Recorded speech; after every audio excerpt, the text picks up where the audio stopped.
Hi, everybody, and welcome to Tales from the Grim. We're back in the old Project Athena slot, which is coincidentally a great place to be as we are flying on the USS Athena NCC 1933. The cast and crew is arrayed before you, getting ready to play Modiphius' 2D20 Star Trek Adventures. But before we can go back, we have to go forward, or the reverse of that. Let's go in rank order as we talk to the captain first. Summer, who are you, and who will you be playing? Hi, I am Summer, and I am going to be playing your Captain Elsie Locke. So fun.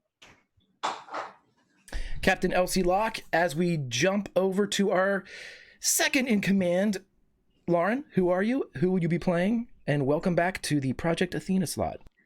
That's my favorite place to be. Hello, I'm Lauren. I'm that salty ginger over on Twitter. And today I'm playing Lieutenant Commander Nat Nealon, who's not stressed at all about anything ever. We'll take that at face value. As we go to the de facto tie with the rest of the group, I will go to Allison first. Allison, who are you playing tonight? Hey, everybody, it's Allison. I am playing Lieutenant Candor Quinn, Chief Engineer. And also, I might add, sporting the uniform of the best Star Trek series ever to grace the airwaves. Just want to get that out there.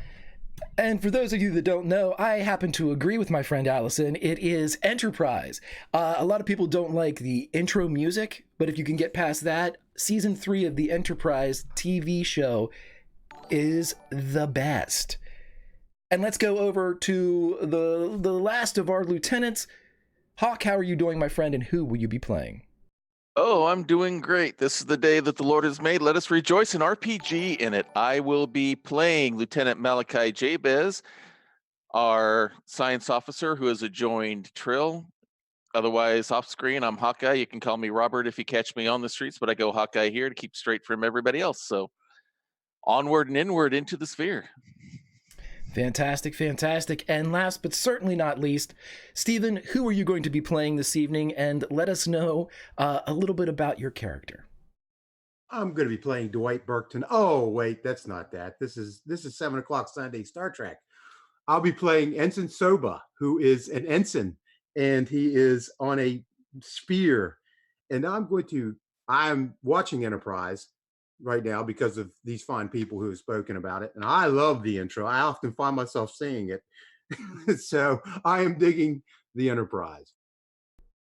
I never said I hated it. I just said it was a point of a lot of people have mixed feelings about it. So I always tell people, maybe you're one of the ones that can't stand it. Just do the Netflix jump and get right into the episode. You can't miss that series. And if it's between listening to the theme song and watch the series. Just watch that series. Anywho, here we are, everybody. We are in the midst of a bunch of interesting effects. The broad scope is we are aboard the USS Athena, a research and science vessel that was cataloged along with its sister ship, the USS Artemis, to research and survey the Shackleton Expanse, perhaps the final frontier. Things have happened from their normal mission to now, but let's just get into it as we go to a turbo lift that is quickly descending, as Lieutenant Commander Nat Nealon is faced with a missing captain aboard the USS Athena. Numerous other problems are afoot, but it is alone in the solitude of the turbo lift that we find her. Lauren, take it away. Chief Security Officer's log, stardate, unknown. I'm currently descending to Deck 12 of the Athena in hopes of locating Captain Locke, whom the computer insists is no longer aboard the ship. That technically puts me in charge. Again. Locke was en route to the transporter room to meet Chief Lon, who is also, apparently, not aboard the ship, and hasn't been for hours. My current theories in regards to their whereabouts involve a trap by our unknown assailant, or possibly a subdimensional rift or extraction, since both seem to genuinely believe themselves to still be present on the Athena. I will have Junior Lieutenant Gentile look into this as best she can, considering our Chief Science Officer is still, to the best of our knowledge, on the away mission. They've been gone 8 of Captain Locke's 18-hour time limit. I have yet to decide if I will abide by that, should she not return. No update on the garbled transmission, and no response so far from the self-appointed captain of the Artemis after my most recent hail. We seem to truly be on our own. If I can do nothing to locate or assist the captain from Deck 12, I will join Lieutenant Quinn in the so-called dark area of engineering, where Lieutenant Tasatek was found unconscious after our initial entry into the Shackleton Expanse. Perhaps that section and the crew disappearance are related, either to each other or our saboteur, for lack of a better term. With all that said, I'm sure anyone listening can appreciate the stress of the situation I'm currently in, so forgive the abrupt end of this log. Nealon out. And as soon as Nealon out, as if cued by some stage manager in the shadows, instead of a curtain, the turbo lift door opens. And there, unlike what Captain Locke saw upon arriving at Deck 12, the business of a Springfield craft. Here and there, members of Starfleet move through the halls. No flickering lights, no feelings of dread, other than the aforementioned Shackleton Expanse surrounding the craft. And it is as you step out into this hall, Nat, and you see everything is normal. People are looking and engaging you, nodding, Lieutenant Commander, as they pass by. People jump into the turbo lift behind you as you're standing there, sort of in the intersection, the Times Square of a busy Starfleet vessel. You hear a familiar voice in your ear, in your mind, and you know it at once to be the being known as Q. Oh, now see, this isn't fair. I am not a fan of you all traipsing about in the Shackleton Expanse, but I dare say, if we're going to have this little adventure, and I am going to be tasked with watching it, we might as well have it, how do you call it? Even Steven.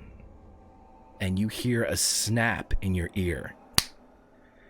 And away goes the Springfield, at least the Springfield that you're watching, as instead of the business of the Federation, the sinister aspects that Captain Locke saw now appear. The lights, the low lighting and the up lighting, both of them kind of skittering as if they're on the fritz. Gone are the Starfleet crew members. You are alone in a hallway. Shadows creep and bleed. They move between the doors where the crew members once passed and nodded and acknowledged your presence. A beat. Another. and you hear, "Oh, you're not supposed to be here." I get that a lot.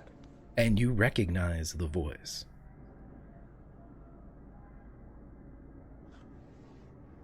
I do.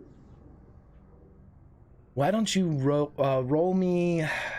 What do I want you to roll me? Like an insight and security, since that's how you would have felt about this person. Okay. Da, da, da, da, da, da, da, da. Ooh, gross. A success and a complication. The complication I'm going to take in the form of threat. So please give me one of those. The voice you remember to be one that you believed belonged to a Romulan named Datok. No. Mm-mm. Where? The voice was drifting more than anything else. It was following and surfing on the shadows that go through this area. You know, you were supposed to stay on Reliant.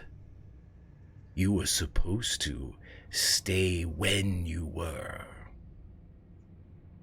I can only assume Q had something to do with both of these coincidences.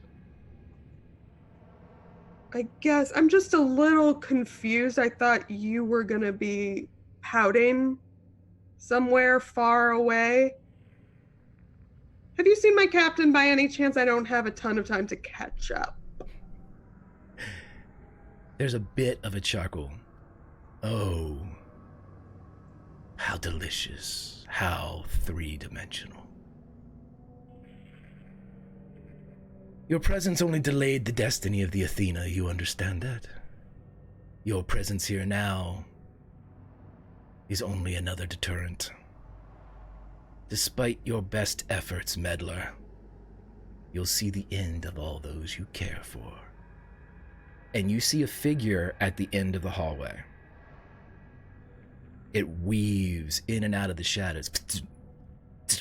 And you see it 10 feet closer, 20, 25.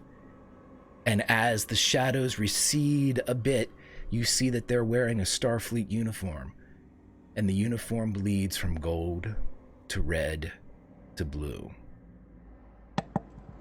I'm gonna try to shoot it, Greg. Yeah, let's do something called I don't know. Let's see who gets to shoot first. So Me. Yep. Roll me a fitness and security, as most successes are going to go here to see. Okay.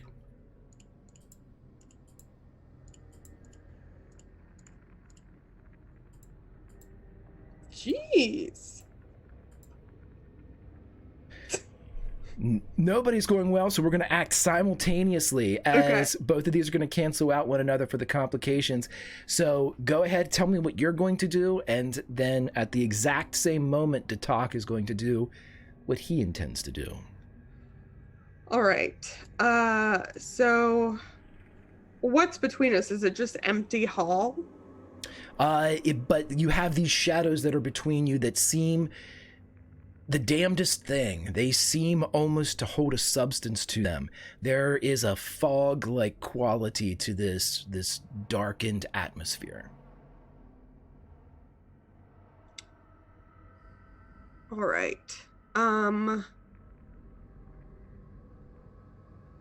Then I think she's just gonna start moving toward him. Phaser out. Basically, she's trying to close the distance as fast as she can, hoping to catch him off guard before he has time to take out something like a disruptor. Okay. And you don't have a real good view of him. You see the colors on his outfit, but you're making a beeline just to kind of intercept, whether it's physical or I'm going to tell you this, you're going to be able to get within phaser range. Are you going to attempt to fire, or are you going to go for like melee, or is this a physical thing you're looking to do? Yeah. Yeah, she's gonna try and, as she's closing the distance, kind of, just like use the wall a bit, like get a couple of feet up there and kind of try to tackle him. So you're gonna like UFC Superman punch down off the. Yeah. I love it. That's the visual I'm looking for. Go ahead and roll your attack, and then we'll see what happens on the I talks. think that's daring and security for melee. Right? Yeah. Oh wait, no, I can just roll the thingy. Yeah, you've got unarmed. I can roll the thingy. Melee. Yes. You got mean right hook too, right? Yeah, I do. So it's 7 instead of 5. Okay, so with mean right hook, as you crack into the jaw of Datak is going to do something as well, as he produces something that goes off at near point blank range.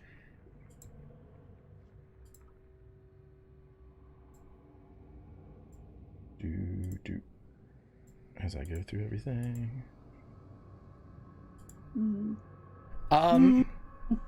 With no effects. As it hits you, it does nothing to you. As it glances off the side, you feel the heat of whatever it is that was being produced.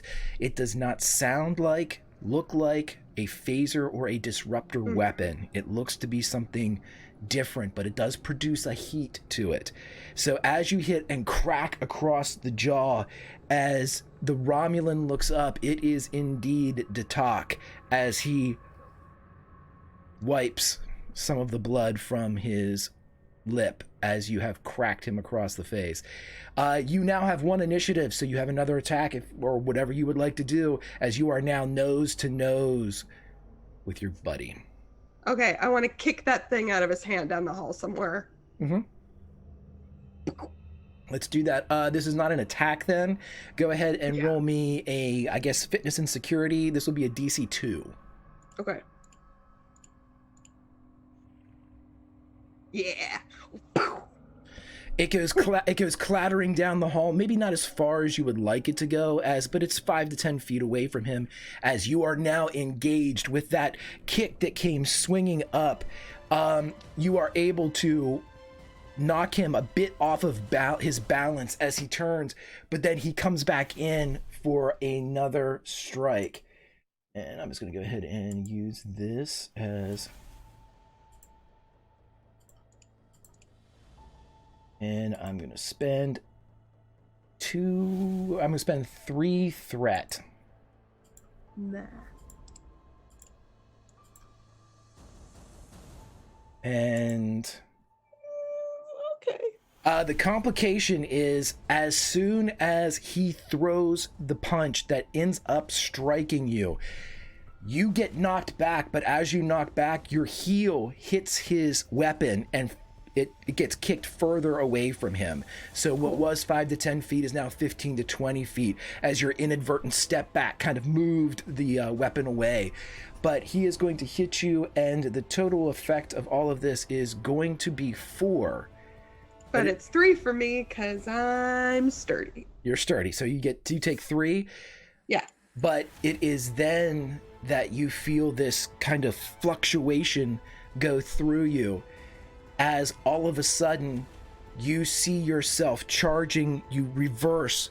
The kick spins in an awkward reverse movement as the gun comes back to his hand, and you bound backwards 2, 3 steps as you return to the normal sequence of events and are currently charging him. He is rearmed. You seem to have gone back a few seconds. No stranger to time shenanigans. We're going to go straight for the arm since I know it's coming out with something. So we're going to go straight with the arm and like try to crack it or something, like pull it back so he'll let go of it. Okay. Different tactic. Is that another melee or is that fitness and security? Do me a fitness and security here with another DC of 2, and this is to grab the arm and do exactly what you intend to do with it. Okay.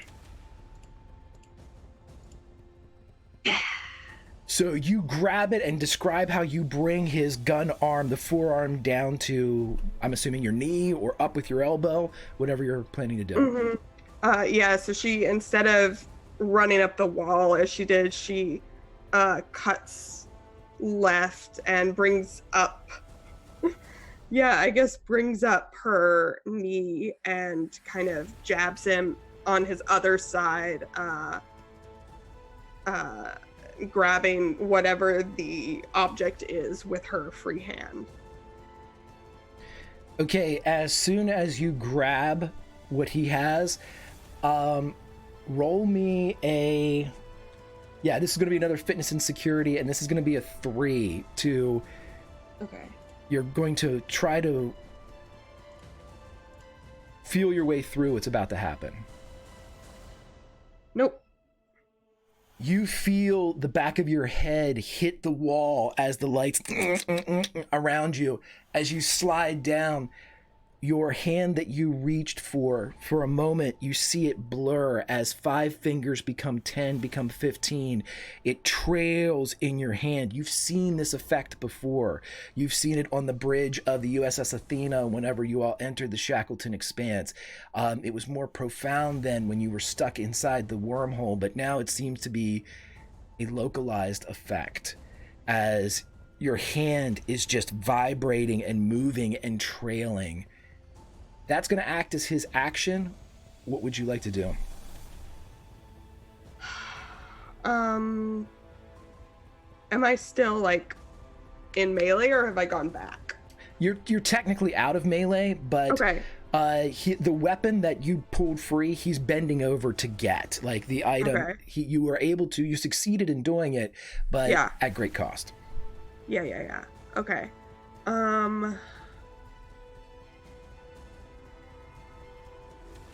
Then I want to...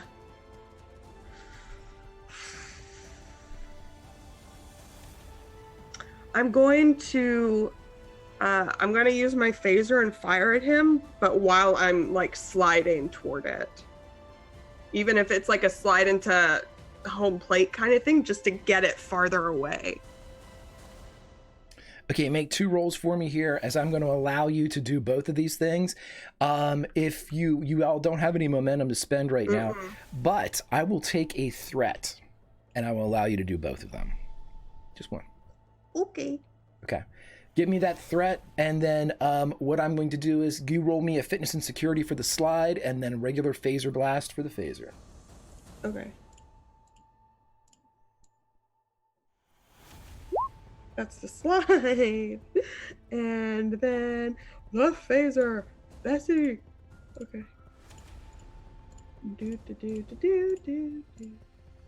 Yeah. Oh, no successes on the phaser. Yeah. So give yourself a momentum. It was only 2 to successfully get that weapon free with the slide. And as you slide past and fire, it's almost as if the pitch of the entire Athena moves, and you are not subject to the artificial gravity as you begin to slide down the hallway, the wall at the opposite end rushing toward you. But that's where we're going to cut away and go to our good friend Captain Locke. Summer. When last we met you, or last we saw the good captain, you were inside Transporter Room 1 with Chief Lawn, somebody that believed that it was hours earlier, after an explosion in the shuttle bay, decompressed that entire compartment and killed 12 crew members. He believes that it is at that time, and according to the computer, he hasn't been aboard the Athena since that time. But here he stands. He is frustrated, concerned. He's not scared. He's half Klingon. But his eyes, as he looks at you over the computer bank, as he shows you the teleportation of a figure from the Hall of the Athena, a figure wearing an Evo suit that turns from gold to red to blue. And he looks at you and says, "I ran a biological scan. He's Orion."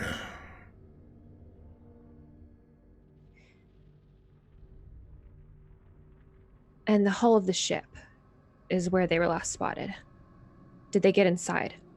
Yes. Near engineering.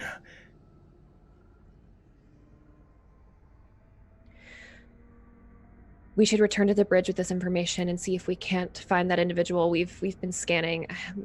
We've looked to see if there's anybody aboard the ship that wasn't supposed to be here, so we should have caught them. Maybe they've left again. Captain, if you mind me saying, where is everyone? I searched the entire deck. I am the only one here. I don't know. I had a brief communication with Lieutenant Commander Nealon, but I can't reach her now or the bridge. I do not know why I was able to contact you. Several earlier attempts at communication had failed.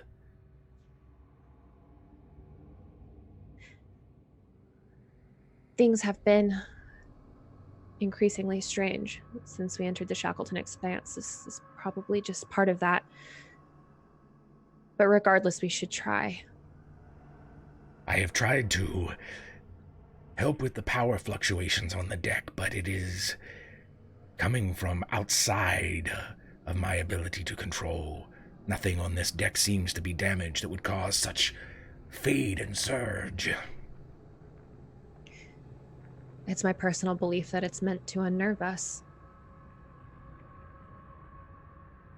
He pulls his back a bit straighter and looks at you with the same eyes as he would himself in the mirror. Then whoever is playing these games will find their targets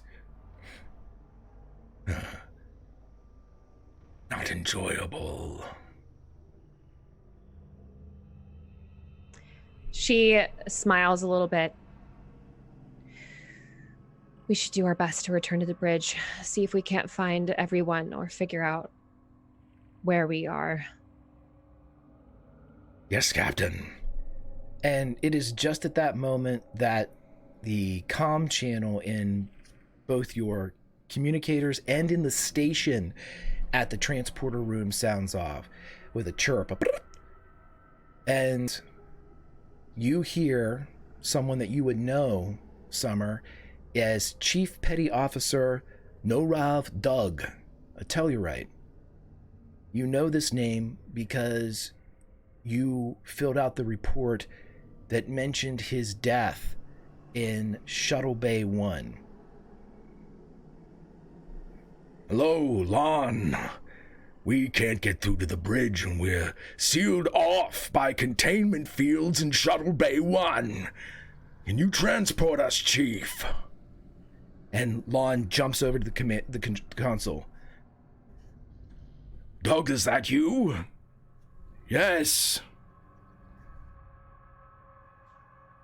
Bring him here immediately. Yes, Captain. And you see him work the transporter controls, and he waits for a moment and then proceeds to energize. But as the comes on, nothing materializes in the pad in front of him. I am incapable of getting a lock, Captain. They are surrounded by force fields, attempting to bypass.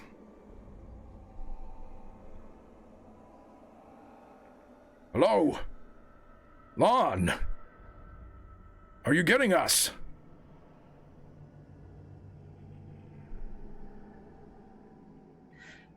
Try again, but if we must go to them, we will.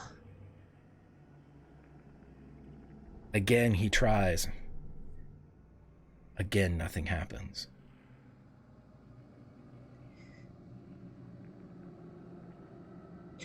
Chief Lon,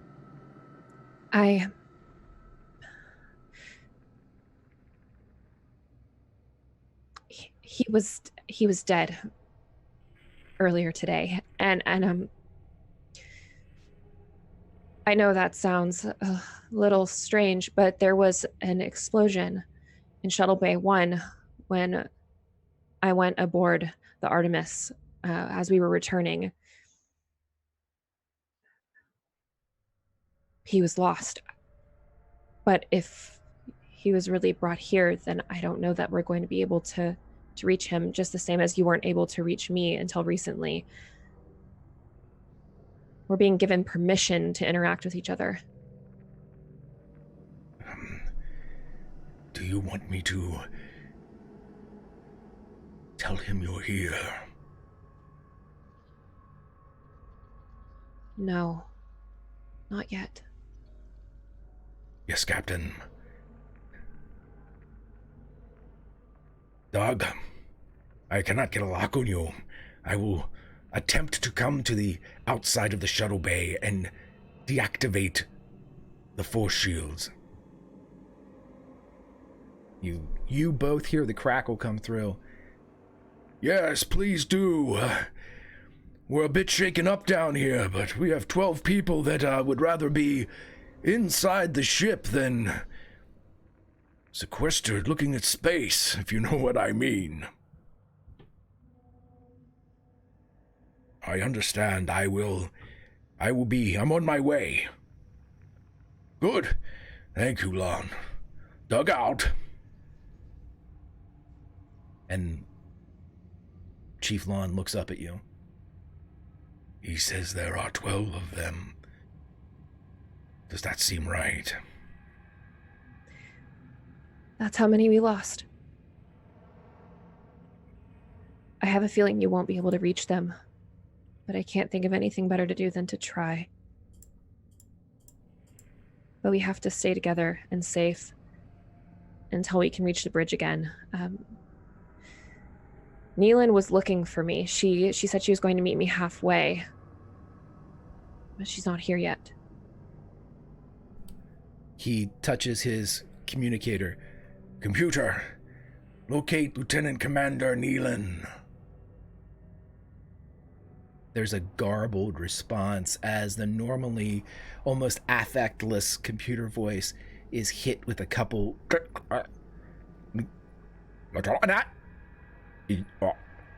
12. 12. She's here. Well, she's somewhere. She's not here.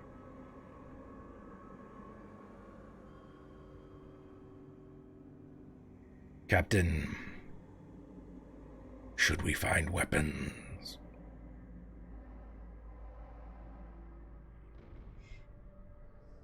Chief Lon, if it would comfort you to have a weapon, then by all means. But I don't intend on carrying one under these circumstances. As far as we know, the only people here other than you and I are other crew members. But either way, we should go. Standing here won't help us any. Very well. And he begins to kind of power down the transporter. Not necessarily turning it off, but putting it on kind of like a lockout that only he could kind of pull back up, or you could with your security overrides.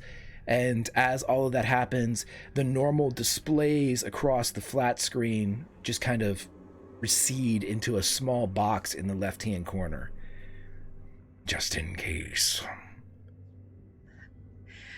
I don't think we can take too many precautions, given the circumstances. Agreed. Let's go. Unless you stop him, he is going to get in front of you and lead. No, that's okay.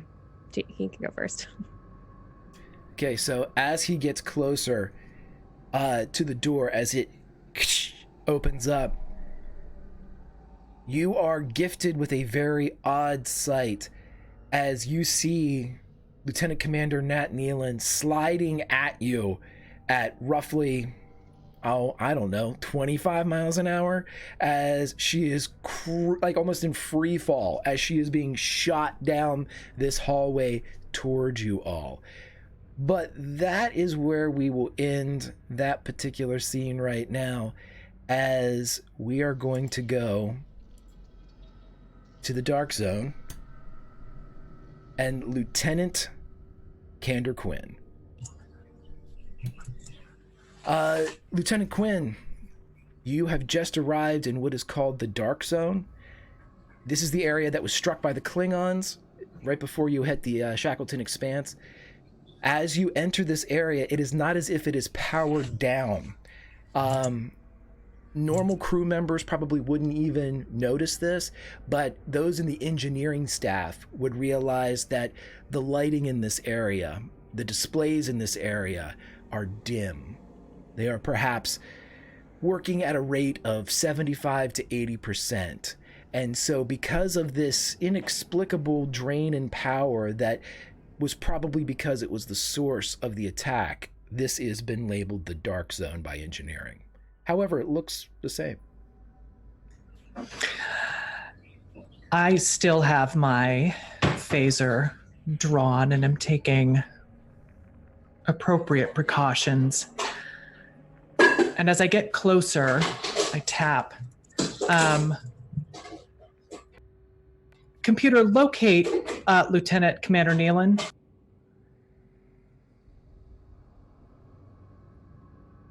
There's a couple beats. Lieutenant Commander Nat Nealon is not aboard the USS Athena. I take a step back. Check again, computer. Another couple beats. Lieutenant Commander Nat Nealon is not aboard the USS Athena. Quinn to the bridge. There is a beat, and then you hear Olivia Wyatt's voice. Yes, Lieutenant? Wyatt, where's the captain? The captain and Lieutenant Commander are not on the bridge. Yeah, I didn't ask where they weren't. Computer, locate the captain. Captain Elsie Locke is not aboard the USS Athena.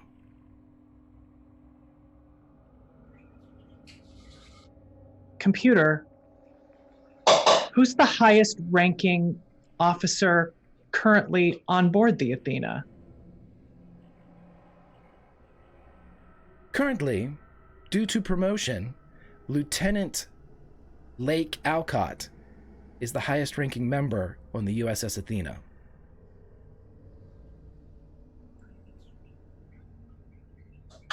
I start walking out of the dark zone, and pretty quickly I'm up to a jog. Quinn to Dr. Alcott. A beat or two. Yeah, Quinn, what do you need? Meet me on the bridge. May I ask why? Yeah, because you're in command. Quinn out. And with that revelation, we are going to stick with Commander Quinn, but we are going to bring in everyone else as we are actually going to the bridge where none of our principal people reside. And on this bridge, as we see Olivia Wyatt and we see Lieutenant Junior Gray Gentile, as they are all sitting at their stations, if we were watching this as a show, the camera would stick on the empty chair for a moment. And at the science console, a blip appears. Blip, blip, blip, blip. And Lieutenant Junior Gray Gentile looks down. Oh no. Oh no. Captain, Klingon bird of prey decloaking starboard positive. And she turns and sees the empty chair. And every eye on the bridge turns to the highest ranking bridge officer, Lieutenant Junior Grade Gentile. Ensign Benzite Zinchen, the Andorian pilot, looks over his shoulder. They're charging weapons! And I would like at this point for Hawkeye to roll a presence and command for Lieutenant Junior Grade Gentile. I will let you know that you are able to use momentum. You can provide me with threat if you would like to help her out. You have 1 momentum to use that would give her 2d20. If you want to give me 2 threat, you can give her 3d20. I will also allow this. Given your current circumstance aboard the Sphere, Hawk, if you give up your determination to aid Lieutenant Junior Grade Gentile, I will allow it for 2 successes, but you will give it up for the rest of the session.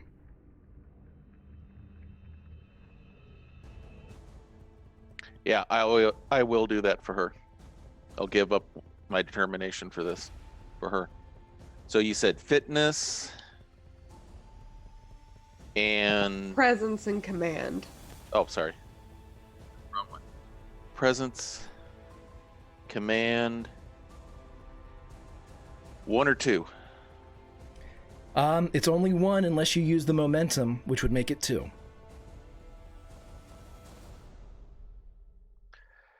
Let's save the momentum. We may need it.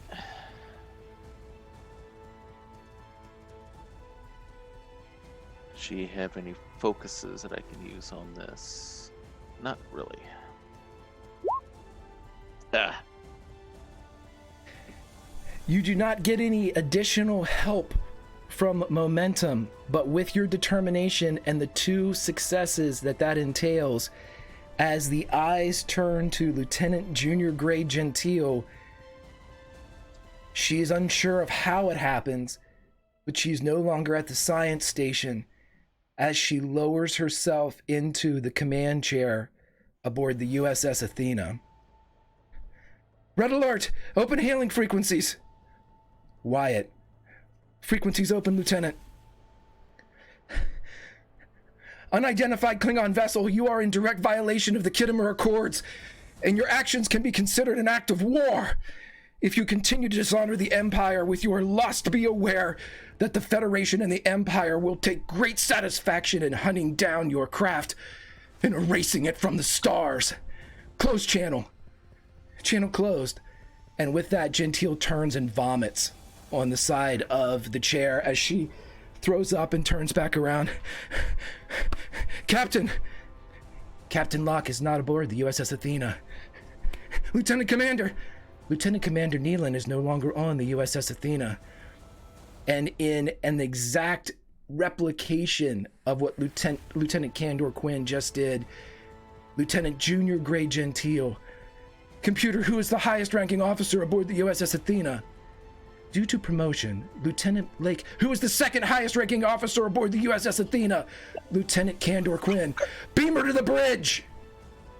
And Lieutenant Quinn, you materialize on the bridge with a direct site-to-site transport as Gentile stands up out of the chair.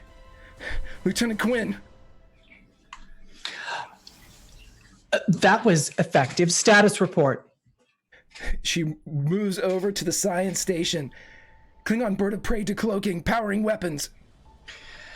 Red alert, shields up. The red alert signs on the side, and shields continue to climb around the outside of the Athena. Shields up. Let me see it on the screen. Within a second, you see the Klingon bird of prey as it's banking and coming in from the blind side of the Athena. It is a textbook attack pattern of a Klingon bird of prey. Benzite evasive maneuvers immediately.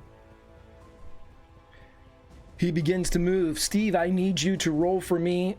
Give me a daring or a control and a con for your guy.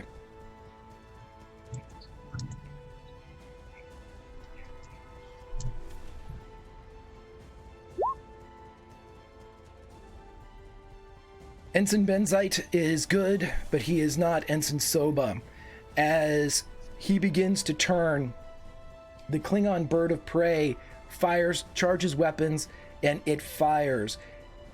Unable to get free of exactly the attitude needed to secure a retreat.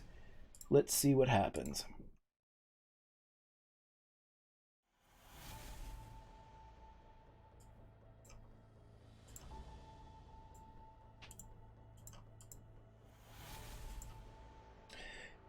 For 7 plus 8, 9, 10. As the shields take 10 damage.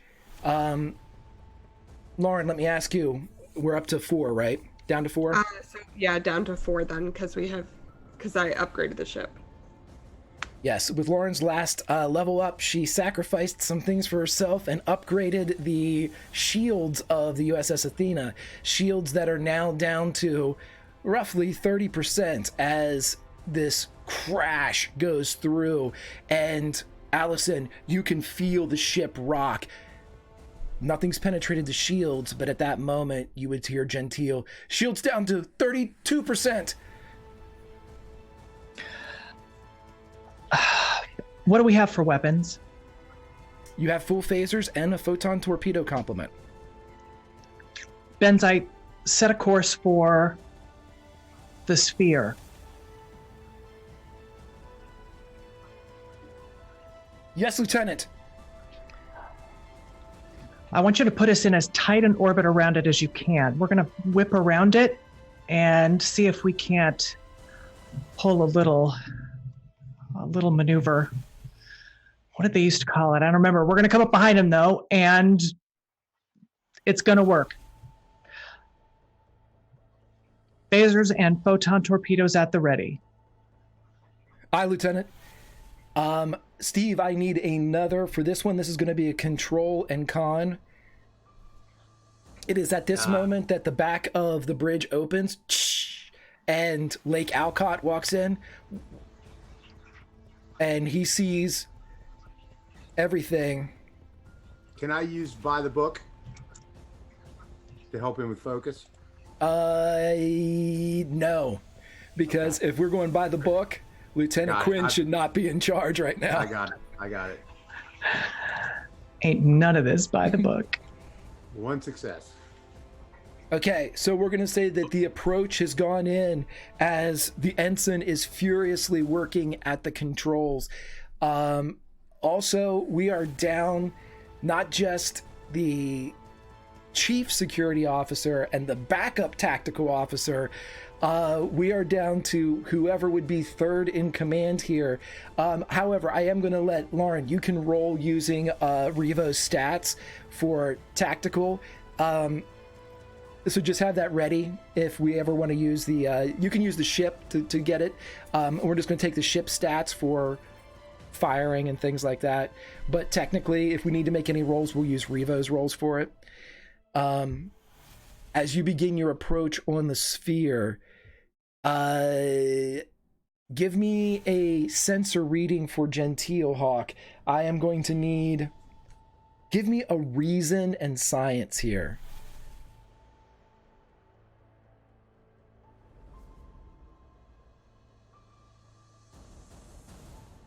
And as this is occurring, as the readings are going out, and as Lieutenant Quinn is issuing orders and everyone is heaving ho, Lake steps back through the turbo lift and it closes and he leaves the bridge.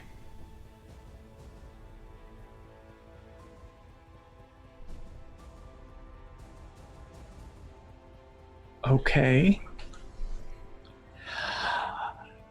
Benzite, full impulse. We're going to need to plot this orbit very, very tightly. We need to come out of it as fast as we can so that we can swing around. From the science station, still with traces of what she had for lunch on her chin, she wipes it furiously as her hands are flying over the science station. And Lieutenant Junior Grade Gentile, she yells, kind of bypassing Lieutenant Quinn, "Benzite, I sent you the tactical readings," and she sends it, and all of a sudden a chart is plotted out through the grav wells that she's identified. Mm-hmm. All right, steady as she goes. If this works like I think it's going to, we're going to get about one shot at them. And just in case it doesn't, I look back. Who's at comms? Olivia Wyatt. Wyatt, send out a message, Starfleet priority frequency, to USS Artemis. We've been engaged by the Klingons. If you ever hoping to make good on all of those bets that I won, now would be the time. Signed, Lieutenant Candor Quinn, commanding. It's sent, Lieutenant. And you can tell that she's looped it, and it's on. She's sending out on all hailing frequencies as you are getting closer. And though you're in the chair for this next moment, Allison, Quinn can feel the shiver through the chair as the first of the gravity wells grabs hold of the much larger USS Athena as she is going towards the sphere, full impulse, with the Klingon bird of prey moving in behind. But now's the time where we cut away from this scene, and as the Athena rushes towards the sphere, let us see what's going on inside the sphere.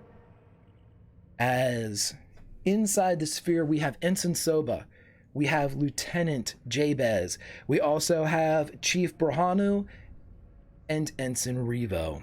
Revo is leading the way. His Phase 3 rifle is pointed down, but he has his hands on both grips as he proceeds through the darkness of this ancient device. You have the sled with the gravity dampener on top of it, which is keeping you all from being crushed and atomized by the nearby black hole that this sphere is observing, controlling. You're unsure at this point. But just a few moments ago, Lieutenant Jabez, you were gifted with a video recording of your counterpart from the USS Artemis, Lieutenant Virillo Evo, as she was proceeding deeper into the sphere, hoping to find what she called the control panel. She believes that she can deduce the inner workings of this massive Earth-sized craft. But as of right now, you are deep within this craft, surrounded by neutronium and out of communication with the USS Athena. In addition, it seems that time is affecting you differently. Lieutenant Jabez, this is your command. Ensign Soba, welcome back to the sphere, my friends. What would you like to do? All right. I'm trying to recall, how old were those recordings that were on that tricorder when we were at that panel? 10 hours. But you know that according to the USS Artemis, Lieutenant Virillo Evo has been gone for several days. Right. Okay. Just wanted to make sure. All right. We keep proceeding forward, I want to especially keep an eye out for anything that looks like any kind of computer or access terminal as we go. Okay, so as you're going from both Ensign Soba and from... Do you really think we can stop this thing here? Maybe we should just leave immediately. I don't know if we can stop it or not.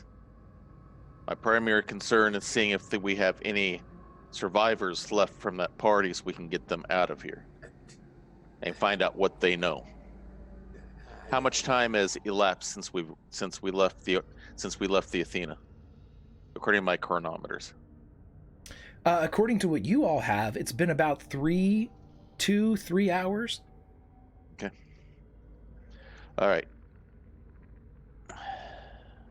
As we go, can Soba pick up anything on the way to throw in a bag or?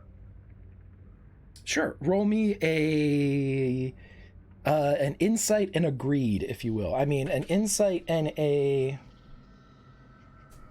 Let me see. Greed sounds right. Yeah, give me a science. Insight and science.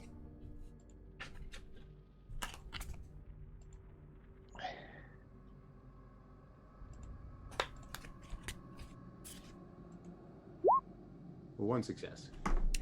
As you're going, you don't see anything. There's not like a brick of something laying there, but you're able to see that it doesn't look like a piece. It doesn't look like a fragment, but it would look like the equivalent of a nut head, you know, like a hexagonal type of small disc that seems to be just there on the ground, and it seems to be shining with that wonderful soothing glow of latinum. He will pick it up if he can. Sure. And put it. He's got like a bag with him, and he throws it in the bag, and he's going to proceed to keep his eyes out as they go, hoping no one notices what he's doing. Do I notice him while he's doing this? You can roll me an insight and a what do I want here? An insight and a security. And this is going to be a DC2 because he initiated this, and you're. I can only assume that Lieutenant Jabez is focused right now on something else. Yeah, true. Yeah, but you see him. Mm-hmm. He, Law of acquisition number 47, right? I'm just for research later for you and me later. Of course, as we keep going. Soba is now kind of shaking at the thought of going. Revo's judging him. Oh, Revo's been judging him since the jump. As Revo the Bajoran is able to go through, you see Jabez and Soba, his hand come up as he calls for a halt. And as he moves forward, you see him disappear into the shadows, but not get outside of that 20 to 30 foot range that Chief Brahanu said was the maximum that could be achieved away from the grav sled before. And anything above us, like all around, he's going to keep his ears open too. Any sounds, anything that's coming behind us, in front of us. Yeah, the aforementioned narrative for this is a very Spartan tunnel. You were on a catwalk before, but now you're surrounded on all three sides by walls and a ceiling. There's not conduit running through them, no venting, nothing that would indicate any type of subspace in it that would maybe house compartments that would be typical for a starship. It just looks as if it's carved from the very neutronium that you see, and as you look around, it should be echoing in this area. Each of your footfalls should be just reverberating throughout, but you're eerily silent as you go through. Lieutenant, have you ever seen anything like this before or heard of anything like this before? Not personally, but I'm wondering if the neutronium is so dense that we're not causing any kind of vibration at all. Otherwise, it looks like we're just walking through what's basically a molded tube almost. Maybe they've got some sort of dampeners on here that are way above our skills. I'm not sure which at the moment. Can you tap on the wall? Yep, and as you tap on the wall, I would like to have our science officer roll me a reason and a science, as this is your theory and practice as you talk about it.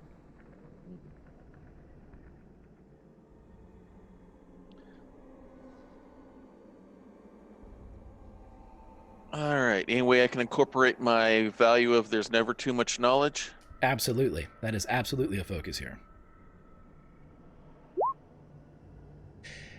With one success, you get enough to realize this. You believe that just as the tap goes off, as Soba hits the side, and that tap is swallowed, the sound and the reverberations are swallowed, you feel that the energy and the kinetic energy and the sound waves created from that are in fact being swallowed by the neutronium. Yep. Very bizarre, but makes sense. All right, let's keep going. Quickly. Precisely. As Revo comes back around, he pulls right up to you, Jabez, with his gun down. There is a... Lieutenant, there is a... I don't know. Control panel, sure. There's something up ahead. Okay. What kind of something are we talking about? Lieutenant, I cannot identify the something as I am a security officer. It doesn't look like the something can punch. Okay. All right, let's see if we can get into it somehow. What kind of shape is this something? Let's see if I can access it with my form of punching. He smiles at that, and when he walks by Soba, he mutters under his breath, "It's the shape of a spine. You wouldn't recognize it." And Shouldn't you be up front? Get up there. as he goes up and as you walk around the corner, you see the beginnings of whatever it is, the same thing that he would have seen. This it looks to be a great, almost three-tiered, two of the faces away from you, almost a pyramid of sorts. And this obelisk that rises does in fact seem to have what looks to be a control panel or a readout on the side facing you. It is massive though, as the ceiling goes from about 10 feet above you to a point where you cannot see the ceiling. You would only guess that it's several hundred feet. The obelisk itself at least 80 feet tall. Okay. And is everything operational or is everything black dead power-wise? You all are still about 50 feet away from it, but you can see the soft glow of some type of display. It's light, but you're not sure what type of readout you're looking at here, especially from this distance. Can they scan for life forms? You sure? Yeah. Tricorder's going. Anybody that wants to do that, give me a... let me see. I want to control in a science here as you are going for a specific... something normal.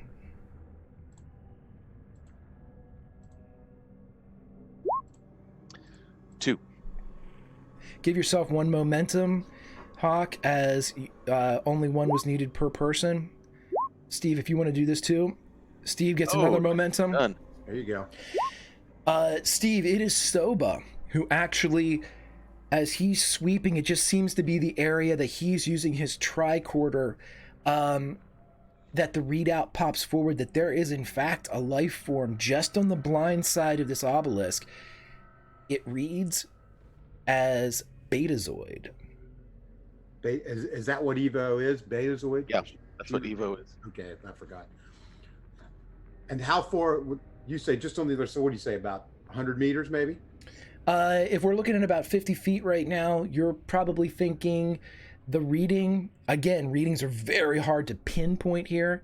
No farther than 100 feet away. Okay. Lieutenant, I have picked up a Betazoid on the other side of the, this, whatever this thing is. They're very close. We should probably hurry over there and get them. Yes. Agreed. Let us head there. We'll go there first before we check out the panels here. Hey, big gun, lead the way. Oh, so it's detecting that the Betazoid is alive, or just that present? I'm assuming it's a. Yeah, it's reading as an active life form. Okay. Any signs? Can you tell? I don't know if tricorders can tell. They're like, is it like they're a healthy reading, or is it like the closer you get, the more readings that you can draw off a biological life form. At this reading, you're getting a ping and basically the composition of the ping that you're getting. In this instance, Betazoid. Okay. All right, we keep moving towards. Okay. What we're pinging there. Alrighty, as you kind of round the edge with the grav sled, as Chief Barano is kind of guiding it with her hand, as the four of you in your Evo suits look around the corner, Revo leads the way as he keeps his eyes everywhere but his gun pointed towards the blind side of the obelisk. And as he comes around, his gun barrel dips a bit, but then he pulls it up and points it in every other direction as he glances back over his right shoulder towards you, Jabez. I got you covered. And Jabez, when you look around, you see a frozen figure, the figure of Varilla Evo, helmet off, as she is reaching towards a part of the control panel. She is completely motionless. And just to the maybe 10 feet off to her right is a nearly identical grav sled to the one that you have. And it is still seems to be functioning perfectly. Do I see hers or any other helmet anywhere? You can see that there is a helmet on the grav sled. You're unsure whether or not that's hers. Oh. I have to go with the first probability. As soon as we can get to it, want to go to the other grav sled and get that helmet and try to put it back on her. See if we can get the Evo suit back working on her. When you get closer to her to put the helmet on, there is no reaction in her eyes.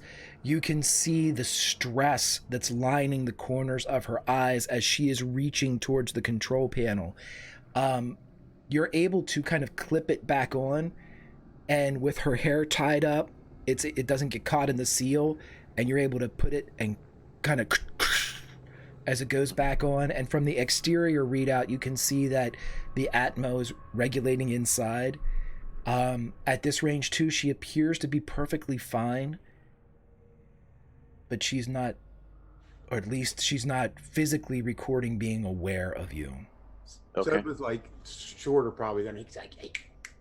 And he's kind of like trying to like say, are you in there? He's tapping on the helmet. She's in there. Ensign, can you, and when the chiefs get her on the sled, I want to check out this panel that appears that she was reaching towards.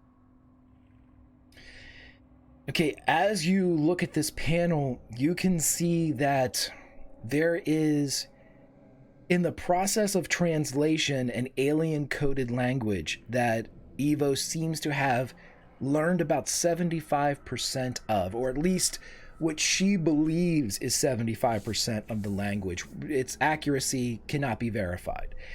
You can see that if this is in fact the control panel for the sphere, she had been actively engaged in doing something with it. You're not sure where she started. You don't know this panel that she was reaching for. You don't know if it was something that was part of a sequence. You're unsure, but the panel that she was reaching for seems to be completely nondescript. There's nothing there, and there isn't anything close to it that would indicate that with the trajectory of her arm that she was reaching for anything other than this blank panel. Okay. Was she just standing there, or was she like, looked like maybe she was leaping forward?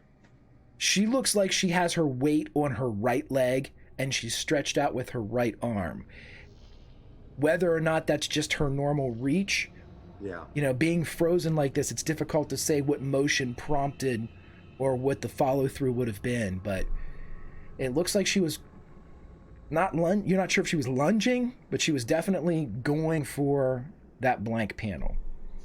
Okay. I reach out and I touch that blank panel. Careful, Lieutenant. I know. Nothing happens. Okay.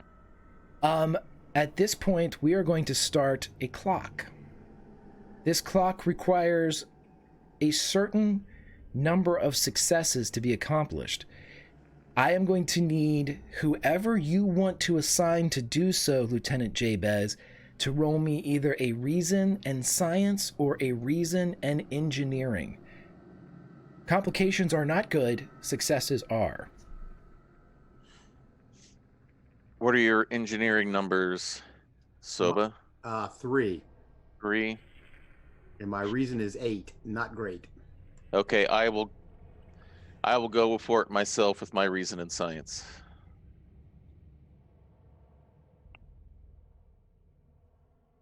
Let's roll those dice. Can he use momentum? Sure. If he wants to add a die, it's 1. If he wants to add 2, it's 3. Do what you think's best, Hawk. All right, let's add 1 momentum.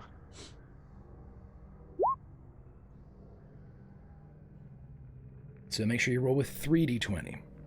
Okay, hang on. Let me redo this then. So, reason, science. 3d20, and I'll take your focus for there's never too much knowledge.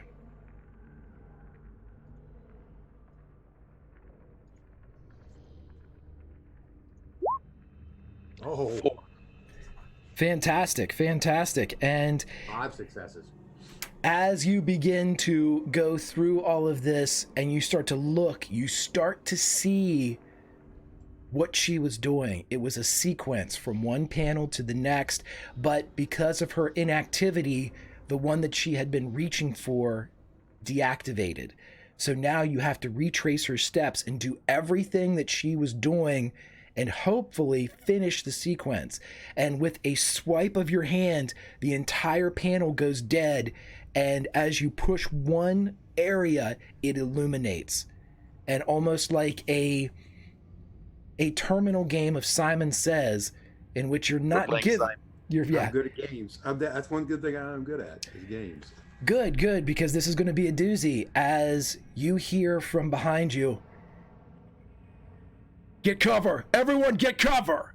As Revo pulls up the phaser rifle and starts to shoot.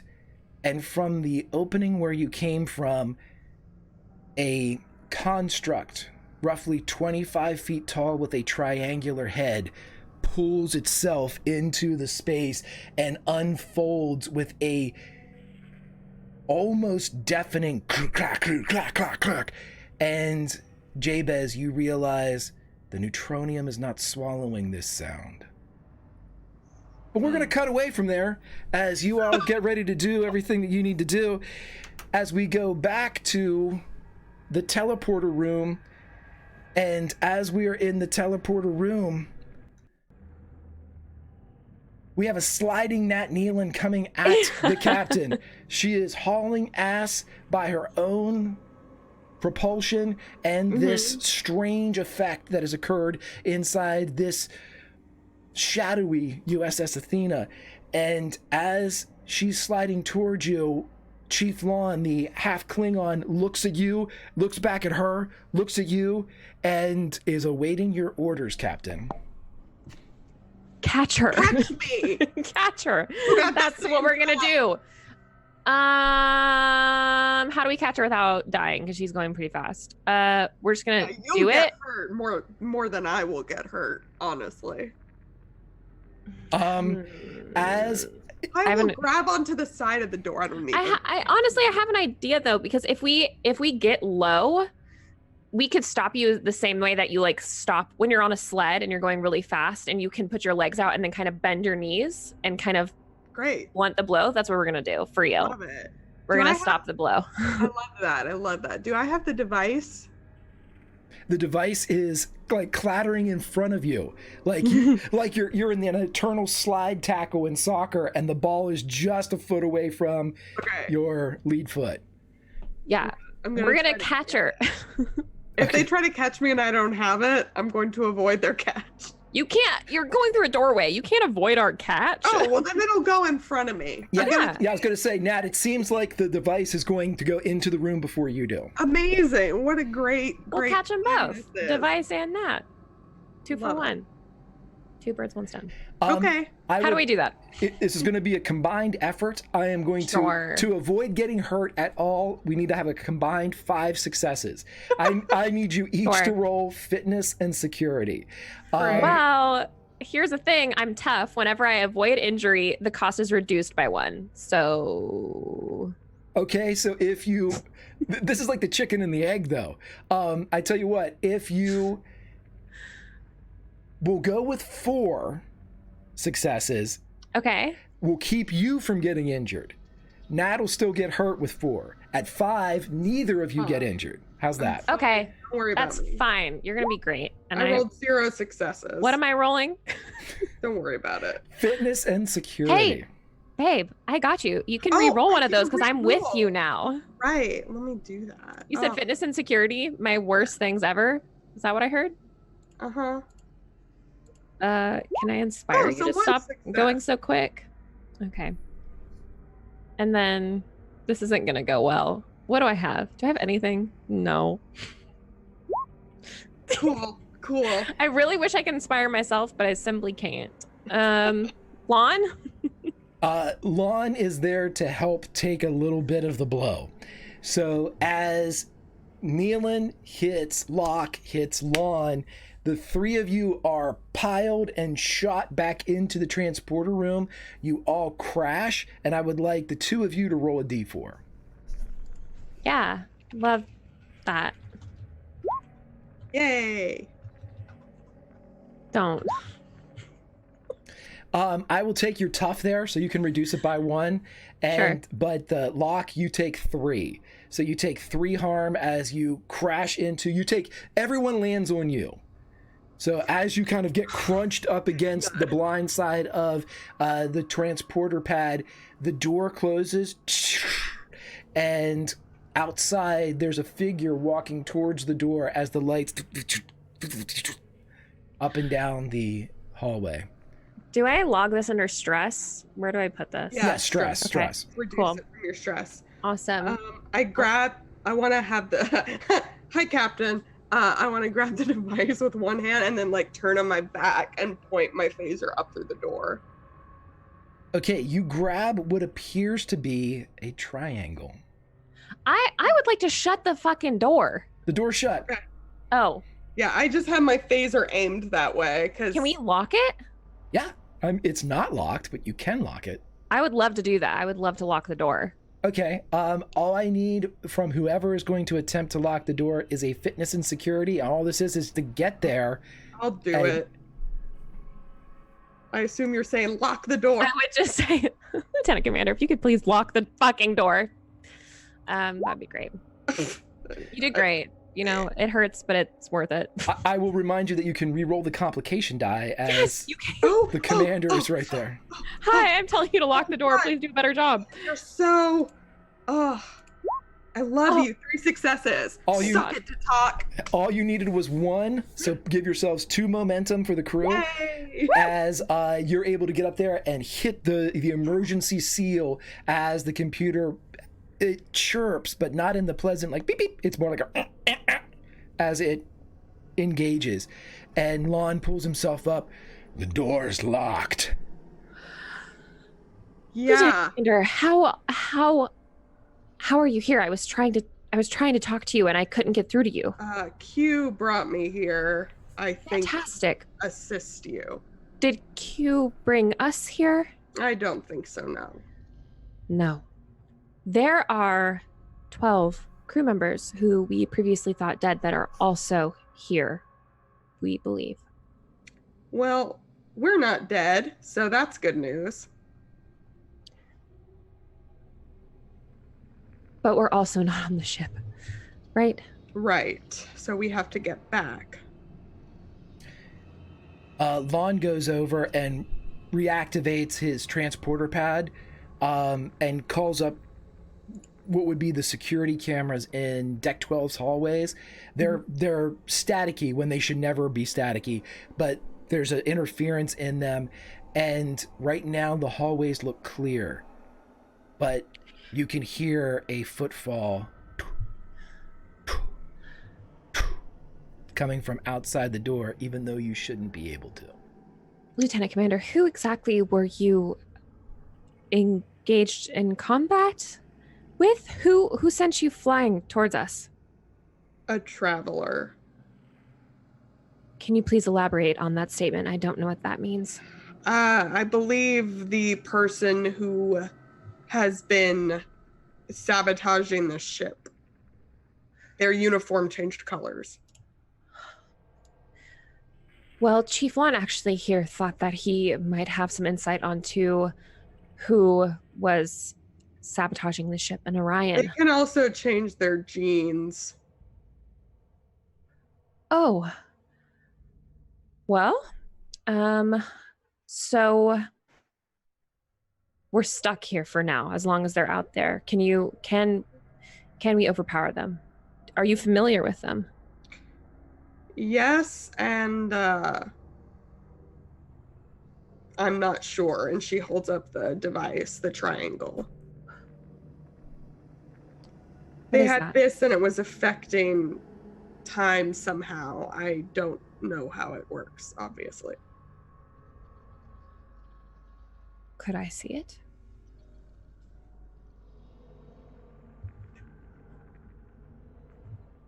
I'm not sure it's safe, so I'm just holding it in front of I'll you. take it. I will reach out and grab it and take it from you.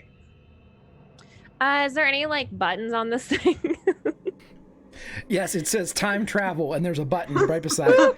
No. There's a dial that I can spin, Yeah. right? Like Right. a cook timer. Yeah. Right. It's a flux capacitor. No, I what is it seriously just like a solid triangle? There's nothing, there's no cracks, there's no nothing. It looks as if it is a triangle. So how about this? Can I force of will this shit to see if I can do something? I'm assuming that if it doesn't have buttons that it's intuitive because most devices are. So if I try and rewind time, I don't know, 3 seconds, can I do that? Can I try and do that? Okay, so let me get this straight. You want to Green Lantern this shit. You want to find an alien device and just see if you can use it. Yeah, I do. All right. In brightest day and darkest night. Roll me a... Oh, yeah. This is going to be daring Okay. and science. Science? Fuck science. I want to just tell this thing what to do and it listens to me. That'd be nice, but no. Okay. So I can't use persuasion as a focus. Use momentum. You cannot romance the triangle, Summer. I'm sorry. Why? One day. Okay. How? Oh, 2. Okay. Time does not rewind 3 seconds for you, but you're not sure if it has anything to do with concentrating on the triangle or whether it's just that you have the triangle. As you are holding it, a corner of it kind of bleeds and shifts, and it rocks up a bit and then slides back into place. But there doesn't appear to be any type of edge to it, but it looks as if elements of it can move. It's a Rubik's Cube. No, it's the I'm sick. I'm fine. I'll think of what it's called later. Okay, so how about we go to the other 12 people? We tried to bring them to us, but they're surrounded by force fields. They're unreachable. We were actually just about to leave to go to them when you got here. Can we transport there, just outside of wherever they are? Lon, do you think that's possible? I can try. As he goes over, he is at the panel and he's moving, and you all see it from your area. You see his transporter reading spike as if a transport is in progress. Cool. Something is happening. It's Lieutenant Quinn. She is transported to the bridge. That... Do we think that's here? Are we still on the ship? There's no one here. We can't reach anyone. Like the ship, although I don't know if it's our Athena or a different one. His fingers are flying right now. I believe I can piggyback. If you can get us over to the shuttle bay, or as close to it as possible, so we can see if we can recover the 12, that would be perfect. I'll go first. He looks over. Captain, I cannot get you to the shuttle bay, but I think I can get you to the bridge. Okay. Let's go. Send me. He looks at Nat. I can get you both. And we can't leave you here. I will try to get the other 12. I will not leave them, and you can facilitate our escape from wherever you are, Captain. You're right. We know you're here. We'll be back for you. I promise.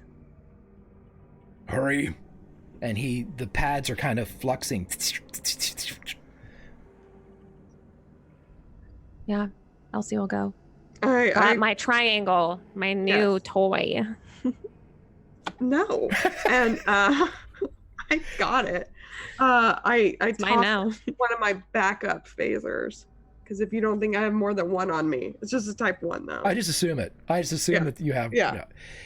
Okay, Yeah. so Lon will take it, and he looks at you, and he smiles with his pointed, semi-pointed teeth as a half Klingon. Thank you, Lieutenant Commander. We'll see you soon. Don't forget about us. Energizing. And as the light takes you, you see Lon standing there with his back straight, and he looks down at his phaser before you become incorporeal. But let's go back to the bridge as we are getting ready to whip around the sphere, and I would like a daring and con roll, and from Lieutenant Quinn, I would like a presence and command.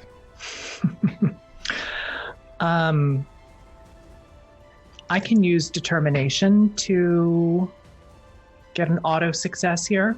Is that what it is? Yes, 2 successes. And also roll? Absolutely, yeah. Oh, okay.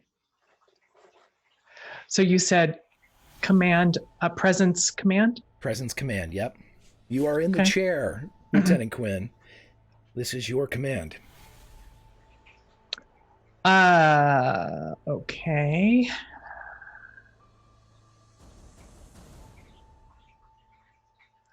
Okay.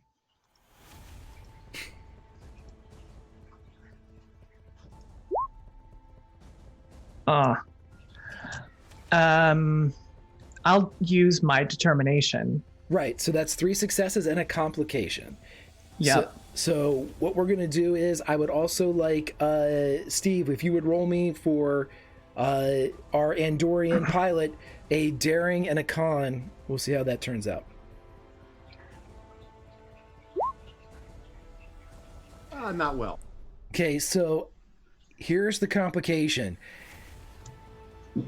And I'm going to let you describe this as you would like to, Allison, as the Springfield class goes around the sphere and it's engaged in several of the invisible wells created by the black hole, it begins to shudder a bit as at full impulse. It's almost like a Shackleton Expanse drift as it goes in, and it's getting ready to launch back out when a gravimetric disturbance eliminates the rest of the shields from the craft as Lieutenant Gentile, shields at 0%.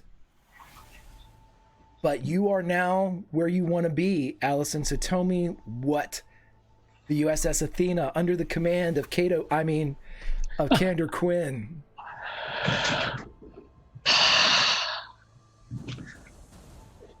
Fire.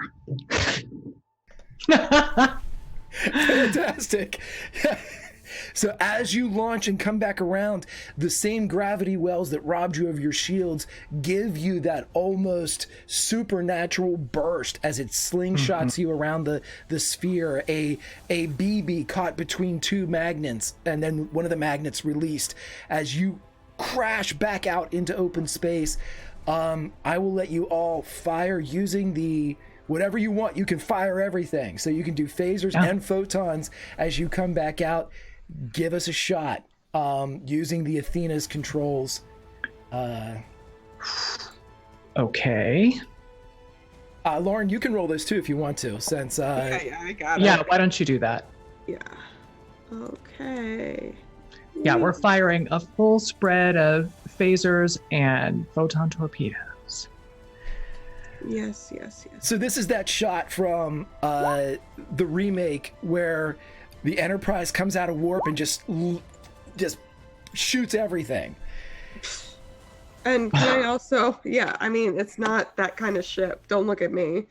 Can I also use, I should roll for Revo, right? Well, not Revo, Well, whoever's. I'll tell you this.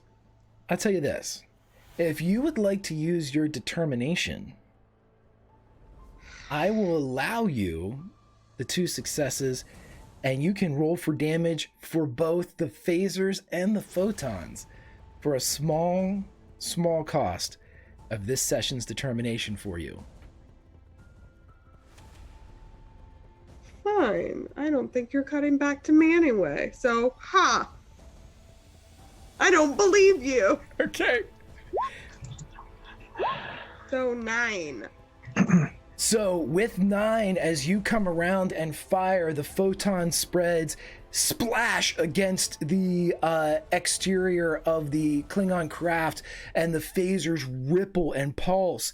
It is only at this proximity, as you almost pass by like 2 ships on the open water instead of open space, that you can see this Klingon craft seems to be cobbled together, as there are various conduits, even on the exterior of the craft, kind of rigging everything up. And normally where this wouldn't have pierced its shields, the second blast of phasers rip into the side of the bird of prey as hull blisters and warps beneath it. It is not a crippling or a devastating blow to a warcraft, but you did strike a hit as the Athena zips by, and the bird of prey is now trying to turn in the throes of gravity to move. But we're going to cut to the sphere as this triangular-headed creature is coming. And this is when I would like you to shoot for Revo, Lauren, as Revo begins to open up with his phase rifle as this thing lopes its way forward. Jabez, you are in charge here. I need to know what you want to do. You are furiously working on the control panel to try to get some type of sequence together. You had a hell of a first start on it, and I need to know Can I what assist him? you can absolutely assist him. If you're assisting him, here's the mechanics of it. You get to roll a reason and an engineering along with his reason and science as the two of you kind of sit down shoulder to shoulder and work on this thing. Nobody else could fit into this particular space because Vrilla Evo's kind of standing there and everything as well. But as you are standing there, you are also dropping any pretense you would have to evading an attack. Right. Oh, yeah, that's not going to happen. Okay. Maybe you could have what's her name, Athena. She's probably better at that anyway with reason. Rahanu. Yeah, Brahanu.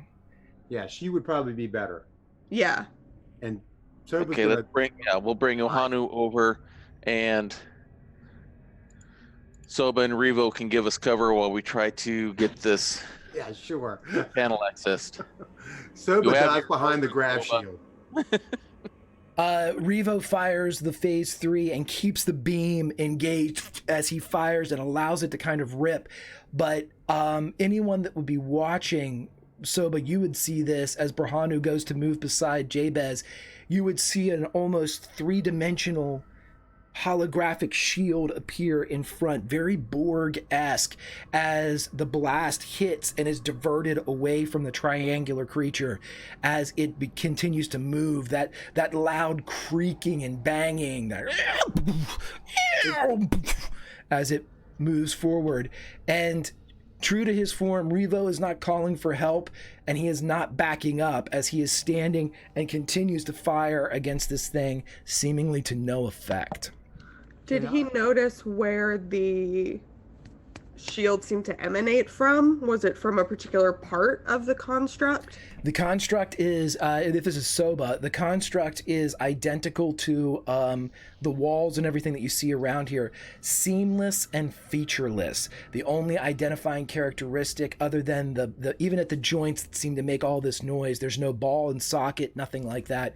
It just seems to move kind of like Gumby. And the triangular head is the only thing that has defined edges. And the triangle faces across and down. So it's like a reverse pyramid. Yeah. Can I ask some questions here? Yeah. So, anything behind it, like it's everything he's shooting is in front of him. What do I see in the back of it? Anything that like the shield would like? Is there like weak points? Insight check for a weak point. I will allow you to do this, but if you want to do insight and security, I will definitely allow you to try to find a weak spot. But you're going to be moving away from everybody else, and you're also going to be moving towards the edge of the gravity dampener field. One more question.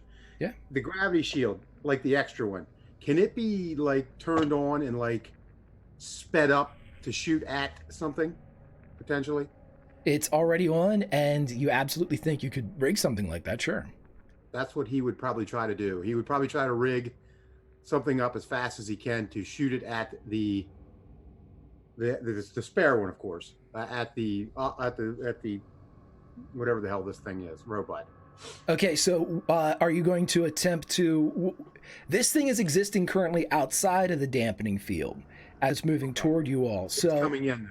It's coming towards you all. What would you like your grav sled to do? Like, you have the ability to decrease gravity, increase gravity. The dampening field is tuned to allow you all to exist in it. Yeah, he wants to. Can we get it into where we shrink it down as far as we can? So we don't think this thing will be crushed by gravity, right? You don't know that. I have no idea. That would be our chance. You know what I mean? Okay, so but here's what I'm going to ask for you. I need a reason and an engineering, and then I'll tell you what you need to do. Really? Yeah. Use momentum if we have it. Yeah, he's definitely going to use momentum. Yeah, I like how you're thinking. Big fan of living too. Can the chief assist with this? The chief is involved helping Jabez right now and cannot assist. Okay. Okay, so she will be rolling for that, though. Yes, you could absolutely use big fan of living. I think that's applicable in this particular situation. And what did you say? Engineering? Reason and engineering, yes. And you get to roll 3d20, so make sure you... And how about determination? Can I use that as well? What's your, what are your values that you want to pull from? Big fan of living. Okay. that's what I'm trying to use. Absolutely, I'll give you two. Worth the risk. You know? Absolutely. Worth the risk is more applicable okay. Here. So I'll give you two successes. The determination is gone for this session. Go ahead and roll your 3d20 and see what else you can do. You said no force applicable? Yeah, no focus? Focus is absolutely applicable with this one. Okay, yeah. thank you. Yes. Okay, well, with 3 successes is what you needed. You think that if you decrease the gravity to the point where this thing has hundreds of feet of ceiling above it, if you think that you could get this sucker close to it, it might send it flying. Well, that's what he's going to try to do. He needs to get closer. He needs to bring that thing to the grav. He has to get that thing to the grav shield. No. You got to get the grav shield to it. You got to get the grav shield to it. Oh my God, Soba's like. You got to be brave. Oh, he's going to do it. I mean, he's going to, he's going to have to do that. Knows what a big fan of living you are. Yes, he's a big fan of living, and you got to know. You got to know when to hold him, know when to fold him. So, he's going to try to do it. All right, so as Soba is attempting to do this, and as Revo is firing to very little effect, I would like a roll from Chief Brahanu, which will be a reason and engineering at 1d20, unless you guys want to use momentum, and then from Lieutenant Jabez, reason and science. Same roll as before for Jabez Hawk. Okay. Are we using momentum here? Yes, you should use one, Yes. so you have 2d20. Okay. Go for it.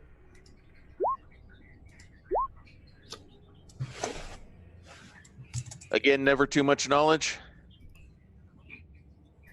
Absolutely, yeah. It's 2 successes for the chief. And 2 successes for Jabez. And with the earlier roll of 5, that is a grand total of 9. The DC is 9 for this. And so as that momentum call at the 11th, are we using momentum? yeah, that was a good momentum usage right there. So Jabez, as you and Chief Brahanu are moving across here, you are getting flooded with information. You are learning as this progresses. Behind you, Soba, you have the other grav sled moving, and you are starting to run with it towards this triangular beast.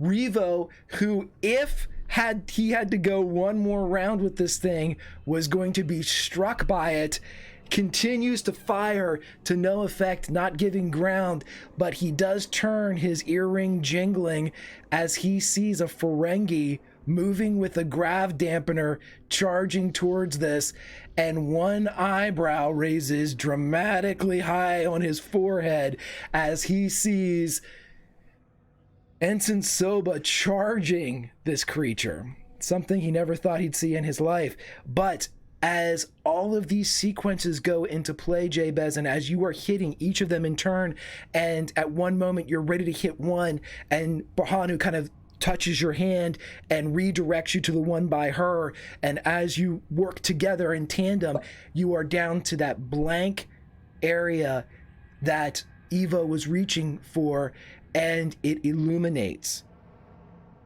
and it is open in front of you. Soba, you are charging. Roll me a fitness and security. Oh my God. Go, Soba. More momentum. We have 2 left. Do it. Yeah, I mean, Do it. For it. okay. Right now, what you're doing is just as important as what I'm doing. Can I use focus? Applicable still, you know? I'll take Big Fan of Living, sure. Okay. I agreed to that, thinking that you were going to be a typical Ferengi and never use Big Fan of Living, but now you're like the Indiana Ferengi Jones of Star Trek. He's in his head as he's pushing this thing toward. He's like, "We're back acquisition 88. We're back acquisition 88. It's big pay, big risk." And with 2 unbelievable successes, I cannot believe I succeeded with that. Oh as you push the sled towards it, there's a countdown of a whip, whip, whip, whip, as it's reducing and ready to trigger the elimination of gravity within its field. And as you do that, you begin to feel your own feet lift off the ground.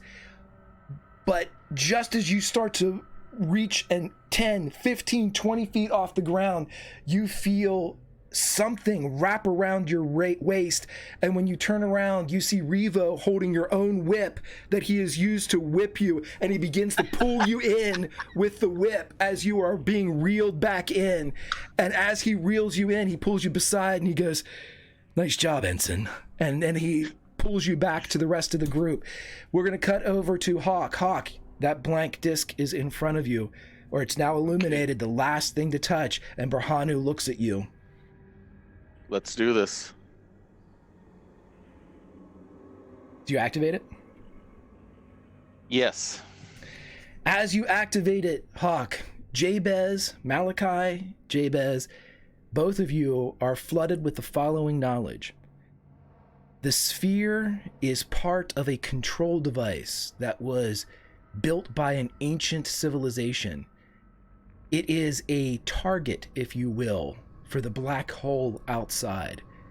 Somewhere there is a mother device to this child.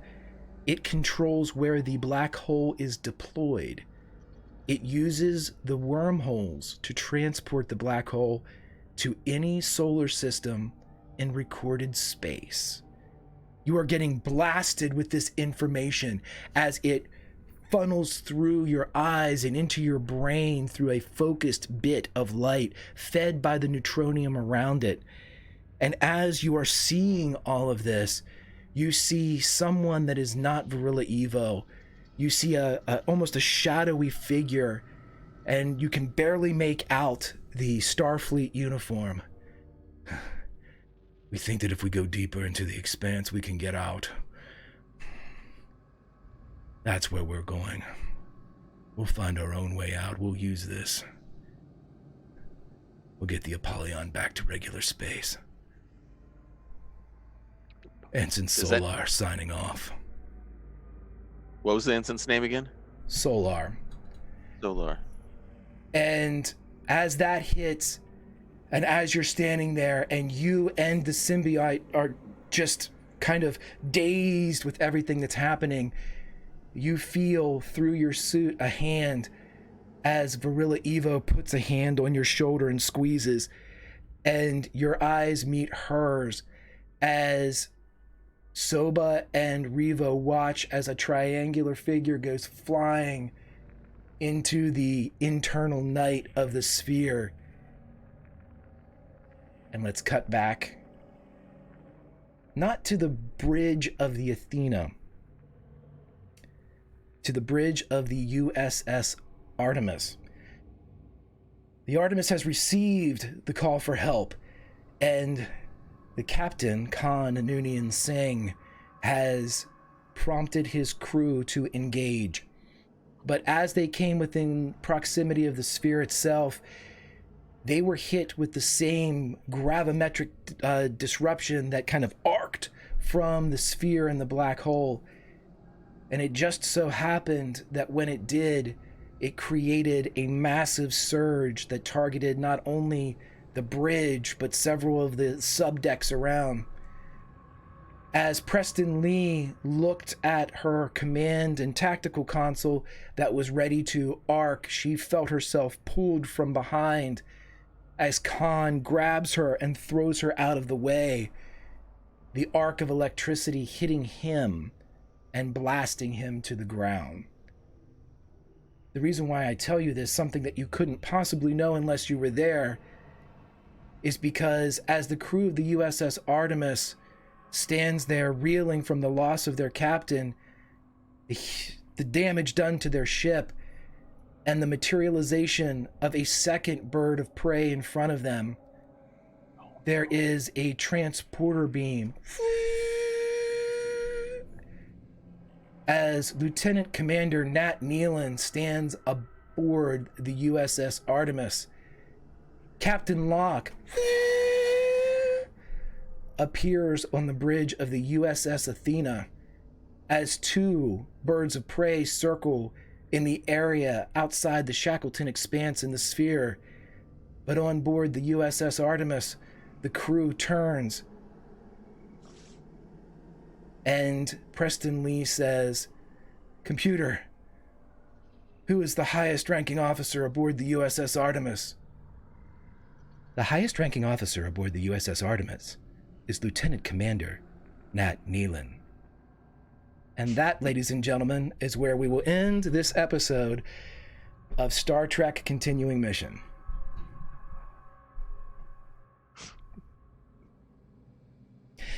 Yay! Woo! Alrighty. Let's go in reverse order, everybody. Steve, Ensign Soba, the Brave? I can't wait to see the holodeck program after this one. Yeah, don't count on him being brave all the time. That was a do or die situation. So the blast, everything was just, this whole episode was like action packed, and with Nat and her fight at the beginning was amazing, and then Lon and the captain, and then Quinn and the bridge, and then us down. I mean, everything. The whole episode was just amazing. Loved it. It was probably without a doubt my favorite episode so far. So great job, buddy. You did great with all the characters, and the story is just amazing. So thank you, and I'll see you next week. Fantastic, my friend. As we jump over now to Hawk. Hawk, how are you doing? in this, another jaunt in continuing mission? Oh, so far so good. We're still alive. The big behemoth isn't a factor at the moment anymore, thanks to my brave Ferengi companion here. And looks like we may have Evo back. Now we just got to hustle our cute little heinies out of here. Only I don't know if we have anywhere to go at the moment with what's going on outside. So looking forward to it. And I've mentioned my other stream endeavors before. I'll let people follow up on those as they will. So great time. Fantastic, my friend. Please, everybody follow Steve and Hawk. Links in chat. As we go over to my friend Allison. Allison, the chair is yours, my friend. How was the episode? I've basically wanted that for my entire life. Basically, that's what I've wanted for my entire life. And if all I get is that moment, I'm pretty satisfied with how it turned out. Thanks to the clutch determination of our tactical officer. Anyway, probably ready to get back down to my engineering bay sooner rather than later. But we got to get the captain's chair cleaned up first. Anyway, had a great time. So much fun. Thanks, everyone. I've got a new pinned tweet on my Twitter. You can find all my stuff there. It's at Allison Robinson with 2 L's and a Y. And I cannot wait to be back in the Expanse with all of you. Fantastic, my friend. And we talk a lot of Star Trek, Allison and I do. There's nothing more Kirk than explaining in layman's terms what you want to do and then ending that maneuver with fire. There's nothing more Kirk than here's what I want to do, make it happen, and then fire. Fire. That's what I was going for. Yeah. I love it. I love it. I love it. Let's go over to Lieutenant Commander Nat Nealon. Lauren, my friend, how are you? Confused. Stressed. Yep. Hungry, maybe? Hi, I'm Lauren. I'm that salty ginger over on Twitter. Yep. Okay. Yep. That's me. And yeah, I'm around on the channel. I don't even know what to say right now. We have Bad Moon Rising coming tomorrow night. Bad Moon Rising tomorrow night at 9 Eastern. Season 2. That's it from me. Realms Remembered starts September 9th. Bye. Thank you, my friend. And last but certainly not least, the captain with the semi-soiled chair. Summer, my friend, how are you this evening? Fresh. Great. Doing fantastic. No stress here at all, ever, for any reason. I love everything that's happening for obvious reasons. I'm Summer. You can find me on Twitter at Just a Summer Job. Thank you. Goodbye. Love it. Okay. So everybody, thank you so much for joining us here in the old Project Athena time slot. I think it is apropos that we are still with the Athena here on Sundays at 7. We'll be back next week, Sunday at 7, for the continuing mission. The aforementioned Bad Moon Rising begins tomorrow night, Monday, 9 p.m. Eastern. We will be getting going with some more Trash Fire friendships and consequences of our own design. It should be super duper fun. I can't wait to start in on that. We have May Black Roses Bloom on Wednesday at 8 p.m. Again, consequences of our own design come back to bite us in the ass in that one as well. Super duper fun. But if I'm going to be selfish, I'm going to say this. A week from tomorrow, begins my long form Dungeons and Dragons campaign The Realms Remembered. And I am super duper psyched about this one. This is one that I've been planning for quite some time. Steve played in my home game for 2 years. This is a continuation of that world. It is the Forgotten Realms, but it is different. It is if Game of Thrones met A Knight's Tale met Baz Luhrmann. We are going to have some pop culture references throughout the whole thing, some kick-ass music by 2 kick-ass musicians, Glenn, my brother, and Amy. It'll be sprinkled throughout. Plus, I will be announcing too, starting on Bad Moon Rising tomorrow night, a brand new giveaway for the channel. We have some fantastic stuff from Die Hard Dice, 3 brand new dice sets. Cantrip Candles is giving quite a bit of things, and we have a year-long subscription to Netflix. So it's fun. We've got some dope stuff to give away, plus some other fun stuff to hit. But it's going to be a great fall here on the channel. Fun things coming up. So join us tomorrow night, please, for Bad Moon Rising as we begin our trek. But meet us back here, everybody, next Sunday at 7 as we continue this trek with these fantastic people. So until then, we'll probably go raid Pro Restarter. So whenever you get over to Pro, just let Pro know. I don't know, let's give him an Athena. Raid Cry will be Athena, my friends, when we get over there. But until next time, as the campfire goes down, there's only one thing to say. You can't always roll nat 20s, but you can always role play. We'll see you later, my friends.